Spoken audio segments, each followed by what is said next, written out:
Salut les gens, merci à vous en fait, à ceux qui ont répondu, à ceux qui ont partagé ma vidéo aujourd'hui. Donc revenons à la dernière vidéo que j'ai faite. En fait, donc le décalage que j'ai entre mon sol de mon champ et en fait le sol d'à côté. Donc le sol d'à côté en fait c'était tout simplement une jachère qui n'a pas été travaillée en fait depuis longtemps, voire jamais travaillée en fait complètement, parce qu'en fait il y a des grosses roches en dessous. Là en fait on est sur une butte, vous voyez derrière en fait.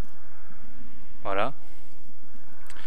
Et donc, en fait, cette démarcation qu'il y a tout simplement, en fait, la perte de sol d'à peu près d'une vingtaine de centimètres, c'est tout simplement dû au travail mécanique du sol. Voilà. Les retournements excessifs du sol, en fait, fait perdre 20 cm de sol. On peut le remarquer, en fait, ici. Voilà. Donc là, il y a un coup de bêche, en fait, dans la jachère. Et on voit donc une terre parfaitement structurée, vraiment grumeleuse, avec des beaux lombrics. Voilà. Et à côté, en fait, on voit un sol du coup qui est plus du tout profond. On voit bien là en fait la différence donc de 20 à 30 cm. Donc voilà. Donc c'est tout simplement à cause de ça.